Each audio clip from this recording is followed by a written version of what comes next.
পৌষ অমাবস্যায় মা লক্ষ্মীর পাশে চুপচাপ রাখুন একটি জিনিস, মা লক্ষ্মীর কৃপায় সংসারের উন্নতি অবধারিত।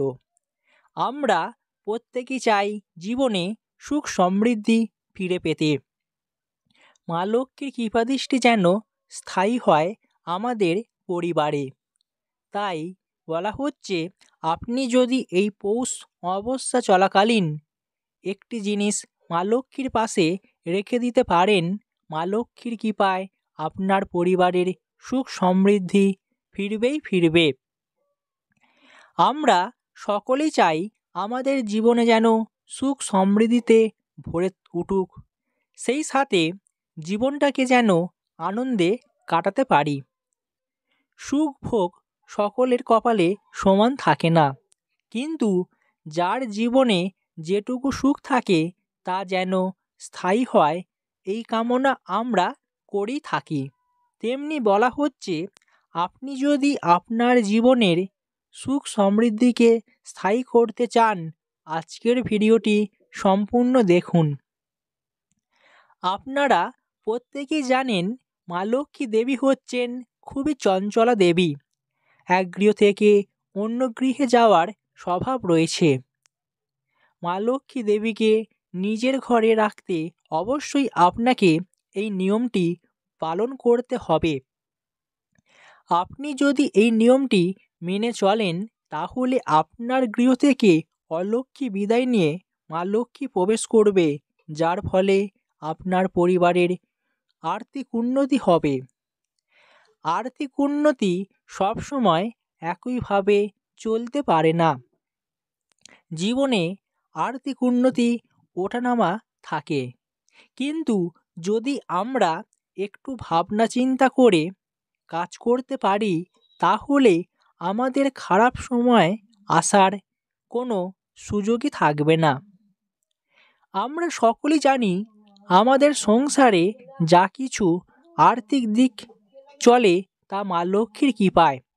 তবে মা লক্ষ্মী দেবী অত্যন্তই চঞ্চলা, তাই নিজের ঘরে মা লক্ষ্মী দেবীকে এইভাবে রাখুন, আর আপনাকে এই নিয়মটি মেনে চলতেই হবে। দেখবেন মা লক্ষ্মী প্রসন্ন হবেন। মা লক্ষ্মীর কৃপায় আপনার পরিবারের উন্নতি অবধারিত। কি করতে হবে বা কি করণীয়, আমি আপনাদের বিস্তারিত জানিয়ে দেব আজকের ভিডিওটিতে। ভিডিওটি মনোযোগ সহকারে দেখুন, আশা করি ভালো লাগবে, বিষয়টি বুঝতে পারবেন। শাস্ত্রমতে বলা হচ্ছে, ভগবান বিষ্ণু ও মা লক্ষ্মীর অত্যন্তই প্রিয় শঙ্খ। কথায় আছে, সাগর মন্থন থেকে শঙ্খ পাওয়া গিয়েছিল। দেবতা ও অসুরদের মধ্যে সমুদ্র মন্থনের সময় 14টি রত্ন পাওয়া গিয়েছিল, যার মধ্যে একটি ছিল শঙ্খ। বাড়িতে আপনি যদি সেই শঙ্খ রাখেন, তাহলে জীবনে কখনোই টাকা পয়সার অভাব হবে না। দেখবেন মা লক্ষ্মী প্রসন্ন হবেন আপনার প্রতি, যার ফলে আপনার জীবনের উন্নতি অবধারিত। নারকেল, আপনি আপনার ঠাকুর ঘরে অবশ্যই একটি ছোট নারকেল রাখুন। পুজোর জন্য আলাদা ছোট নারকেল পাওয়া যায়। অবশ্যই আপনাকে এই নারকেল সংগ্রহ করতে হবে। যদি বাড়িতে একটি নারকেল রাখা হয়, তাহলে তা বাস্তুর জন্য অত্যন্তই শুভ। একটি নারকেলকে হলুদ ও সিঁদুর মাখিয়ে ঠাকুর ঘরে রাখলে মা লক্ষ্মীর কৃপায় সংসারে সুখ সমৃদ্ধিতে ভরে ওঠে। দাম্পত্য জীবনে সুখ শান্তি যেমন ফেরে, সকল প্রকার অশান্তি দূর হয়। তাই আপনি এই কাজটি করতে কখনোই ভুলবেন না। পদ্ম ফুল, যদি সম্ভব হয় মা লক্ষ্মীর পুজোর সময় একটি পদ্ম ফুল অর্পণ করুন। এতেও আর্থিক উন্নতি হওয়ার সম্ভাবনা প্রবলভাবে বেড়ে যায়, কারণ এই পদ্ম ফুল মা লক্ষ্মীর খুবই প্রিয় ফুল, তাই মা লক্ষ্মীর এই প্রিয় জিনিসটি নিবেদন করতে কখনোই ভুলবেন না। মা লক্ষ্মী দেবীকে আমরা প্রতি বৃহস্পতিবার আমাদের সংসারে পুজো অর্চনা করে থাকি। সপ্তাহে 7টি বারের মধ্যে প্রত্যেকটি বারের আলাদা আলাদা মাহাত্ম্য রয়েছে। ঠিক তেমনি একটি মাহাত্ম্যপূর্ণ বার হচ্ছে বৃহস্পতিবার। যারা ব্যবসা করেন, এছাড়াও বাড়িতে মা বোনেরা ঠাকুমারা মা লক্ষ্মীর পুজোর আয়োজন করে থাকেন। এই দিন বিশেষভাবে পুজো অর্চনা করা হয় মা লক্ষ্মীর, তাই মা লক্ষ্মীর পুজোর সময় এই জিনিসটি অবশ্যই নিবেদন করবেন। এবার দেখে নেব কর্পূর। ঠাকুর ঘর যেন কখনোই কর্পূর ছাড়া না হয়, অর্থাৎ আপনি আপনার ঠাকুর ঘরে কর্পূর রেখে দিন এবং পুজোর সময় অবশ্যই কর্পূর জ্বালান। দেখবেন আপনার জীবনে অবশ্যই মা লক্ষ্মী সন্তুষ্ট হবেন, মা লক্ষ্মী বেজায় প্রসন্ন হবেন, আশীর্বাদ বর্ষণ করবেন। এবং কিছুটা কর্পূর আপনি আপনার মানিব্যাগেও রেখে দিতে পারেন, এতে আর্থিক সঞ্চয়ের পরিমাণ বেড়ে যাবে। তাই এই নিয়মটি একবার হলেও মেনে চলুন। এবার অপর দিকে দেখে নেব আপনি এই কাজটি অবশ্যই করুন, আর কিছু করুন বা না করুন।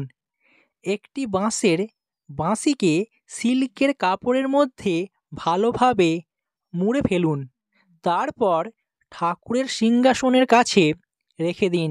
দেখবেন মা লক্ষ্মী যেমন প্রসন্ন হবেন, এর পাশাপাশি আপনার জীবনে শ্রীকৃষ্ণের কৃপাদৃষ্টি মিলবে।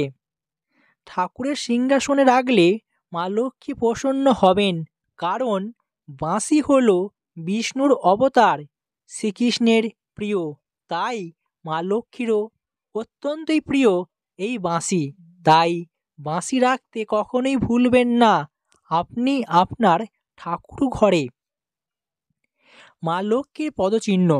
মা লক্ষ্মীর পদচিহ্ন ঠাকুর ঘরে রাখা অত্যন্তই শুভ, যার ফলে মা লক্ষ্মীর কৃপায় আপনার জীবনের উন্নতি কেউ আটকাতে পারবে না। এমনকি বলা হচ্ছে আপনার পরিবারে যে সমস্ত অশুভ শক্তি, খারাপ শক্তির প্রভাব রয়েছে, তার হাত থেকে আপনারা মুক্তি পাবেন চিরদিনের জন্য, যা আপনি কল্পনাই করতে পারেননি। তাই অবশ্যই আপনাকে এই নিয়মগুলি একবার হলেও মেনে চলতে হবে। বৃহস্পতিবার দিন আপনারা এই কাজটি করে দেখুন, দেখবেন আপনার জীবনে কখনোই অর্থকষ্ট থাকবে না। কি করতে হবে বৃহস্পতিবার দিন? আপনারা এই দিন শিব মন্দিরে গিয়ে মহাদেবের পুজো করুন। পুজোর সময় শিবলিঙ্গে একটি নারকেল নিবেদন করতে যেন ভুলবেন না। পুজোর পর ভোলেনাথের আরতি করবেন। এরপর শিব ও পার্বতীর কাছে সম্পদ, সুখ, সমৃদ্ধি এবং পরিবারের শান্তি প্রার্থনা করবেন। বাড়ি ফিরে এই নারকেল আলমারির লকারে রেখে দিন। এছাড়াও যেখানে টাকা পয়সা রাখেন, ব্যবসার জায়গায় রেখে দিতে পারেন। দেখবেন আপনার জীবনে অর্থের সমাগম ঘটবে। আর্থিক দিক থেকে আপনারা চিরদিনের জন্য মুক্তি পাবেন। তাই এই কাজটি একবার হলেও করে দেখুন। মা লক্ষ্মীর কৃপায় আপনার জীবনের উন্নতি অবধারিত। মা লক্ষ্মীর আশীর্বাদে আপনার জীবনের সুখ শান্তি ফিরবেই ফিরবে।